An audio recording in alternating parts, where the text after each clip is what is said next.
News ഡെസ്കിൽ അശ്വജിത്ത് തുടരുന്നുണ്ട്. അശ്വജിത്തിലേക്ക് വളരെ പെട്ടെന്ന്, കാരണം ഇറാൻ തിരിച്ചടിക്ക് ഒരുങ്ങുന്നു എന്നാണ് നിലവിൽ ലഭ്യമാകുന്ന വിവരങ്ങൾ. അശ്വജിത്ത്, എന്താണ് ഏറ്റവും പുതിയ വിവരങ്ങൾ? മോത്തി, വളരെ സുപ്രധാനമായ ഒരു വിവരം പുറത്തുവരികയാണ്.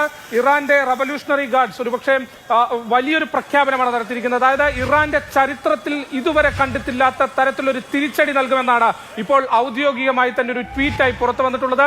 ഈ ആക്രമണങ്ങൾ, പ്രത്യാക്രമണങ്ങൾ എത്രയും പെട്ടെന്ന് അടുത്ത നിമിഷത്തിൽ തന്നെ തുടരുമെന്നും ഇറാൻ റവല്യൂഷണറി ഗാർഡ്സ് ഔദ്യോഗികമായി തന്നെ അറിയിച്ചിരിക്കുന്നു. ഒരുപക്ഷെ നമ്മൾ നേരത്തെയൊക്കെ ചർച്ച ചെയ്തത് ഈ സംഘർഷം എത്രയും പെട്ടെന്ന് തീരട്ടെ, ഒരുപക്ഷെ ഈ സംഘർഷം വലിയ തോതിലുള്ള ഒരു യുദ്ധമായി മാറാതിരിക്കട്ടെ എന്നാണ്. എന്നാൽ ഇപ്പോൾ ഇറാൻ റവല്യൂഷണറി ഗാർഡ്സിന്റെ ഭാഗത്തു നിന്നുണ്ടാവുന്ന ഔദ്യോഗിക സ്ഥിരീകരണ പ്രകാരം ശക്തമായ തിരിച്ചടി വരാനിരിക്കുന്നു എന്ന് തന്നെയാണ് ആശങ്കപ്പെടുത്തുന്ന, ലോകത്തെ മുൾമുനയിൽ നിർത്തുന്ന ആശങ്കപ്പെടുത്തുന്ന പ്രഖ്യാപനമാണത്.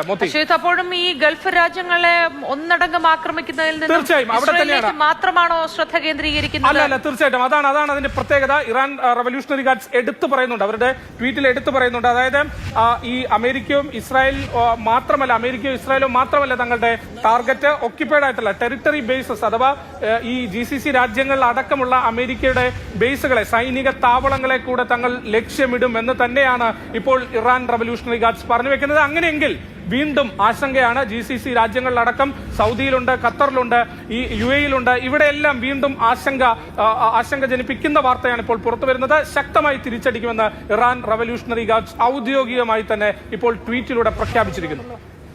വളരെ സുപ്രധാനമായ വാർത്തയാണ് ഈ ഘട്ടത്തിൽ പുറത്തേക്ക് വരുന്നത്. ഇറാൻ ശക്തമായ തിരിച്ചടിക്ക് ഒരുങ്ങുന്നു.